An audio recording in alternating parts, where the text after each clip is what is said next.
လေးမမုံဘူးရတာမဟုတ်ဘူးလူကြီးတွေလည်းမုံဘူးရကြတယ်လူလက်တွေလည်းမုံဘူးရတာပဲလူကြီးတွေဆိုတော့ကြတော့လာဒီဒီမေစားဖို့လာဒီအမေကြီးတို့ဖွားတို့စားဖို့အတွက်မုံဘူးဟုတ်တယ်မလား2000 5000တသိန်းနော်10သိန်းသိန်း100အဲ့လိုမျိုးပေါ့နော်ကိုယ့်ရဲ့ရတဲ့ပုံမှာမူတည်ပြီးတော့မုံဘူးတွေတကယ်ရကြတာနော်အဲ့တော့သူတို့ကဘာလေးတွေရွတ်ကြလဲဆိုတော့မုံဘူးရဖို့အတွက်ဆီယမကထွင်ကားလေးဆိုပါလို့ပြောလိုက်တဲ့အခါမှာတကယ်ထွင်ကားဆိုတဲ့ဒီကိုယ့်ရဲ့လက်ရှိအသက်အရွယ်အချိန်တွေကစီးပွားရေးလုပ်ငန်းလုပ်မနေတော့ဘူးအိမ်မှာပဲအိမ်မှုကိစ္စလေးနဲ့ပဲလုပ်ရင်းနဲ့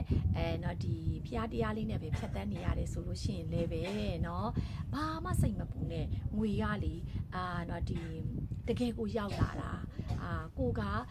ယုံယုံကြည်ကြည်လေးနဲ့ပဲစိုးပေးနေဖို့ပဲအရေးကြီးတာเนาะဒီဘာသာရေးနဲ့တွဲလို့တော့ကြတော့ပို့ပြီးတော့စိတ်ကြည်ပြီးပို့ပြီးတော့လက်လာပါတွေပွင့်တာပေါ့เนาะဒီမှာဆိုလို့ရှိရင်ဆ iam မကိုလာကြတဲ့သူတွေကဆ iam မလေးတဲ့ဒီနေ့တဲ့ထွင်ကကျေးဇူးနဲ့တဲ့မုံဘိုး2000နဲ့ရတယ်တဲ့ဆ iam မလဲတဲ့ကျေးဇူးတင်တယ်တဲ့ထွင်ကလေကျေးဇူးပါတဲ့ဟုတ်ကဲ့ပါရှင်နောက်လည်းလာကြပေးပါအောင်เนาะထွင်အခုလိုထွင်ကယူရင်းနဲ့မုံဘူးတွေလည်းဒီထဲမှာကပို့တိုးပြီးတော့ရပါစေเนาะဒီကောင်းပိုင်ရှင်လေးလည်းစိတ်ချမ်းသာခြင်းကိုကြီးချမ်းသာခြင်းစိတ်ကျန်းမာခြင်းကိုကြီးကျန်းမာခြင်းနဲ့เนาะကောင်းကျိုးလိုရင်းဆန္ဒတွေတလုံးတစ်ဝါးပြည့်စုံပြီးတော့နေ့ရက်တိုင်းမှာမုံဘူးတွေအများကြီး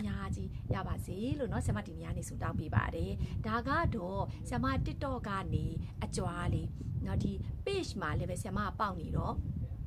page မှာ live လွှင့်လို့မရသေးဘူးဆိုတော့လေဆ iam ဒီလိုလေးပဲ screenshot ယူပြီးတော့ဆ iam ကြွားပေးမယ်အပေါ်မှာ Facebook ကအကြွားเนาะ like ရွတ်ကြည့်ပါlike ရွတ်ကြည့်ပါတဲ့တကယ်ရပါတယ်တဲ့ကျမဆိုတဲ့ပေးမယ်လို့ထင်မထားတဲ့လူစီကပေါ့နော်ရတာပါတဲ့ဆ iam နေကောင်းချမ်းပါစီတဲ့ဟုတ်ကဲ့ပါရှင်ဒါ page ကနေဆ iam ကိုဆူတောင်းပေးတာပေါ့နော်ကျေးဇူးတင်ပါတယ်ပြီးမယ်လို့ထင်မထားတဲ့သူစီကတော့ပတ်စံနေပြန်ရတာအဲ့ဒါထွင်ကားယူလို့ကိုလည်းနော်ဒီ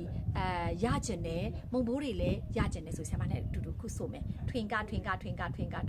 ငါစီကိုနေ့တိုင်းငွေတွေအများကြီးရောက်လာပါစေဒါမှမဟုတ်ရင်လည်းငါစီကိုနေ့တိုင်းမုံဘိုးတွေအများကြီးရောက်လာပါစေနော်ဒီငါရစရာရှိတဲ့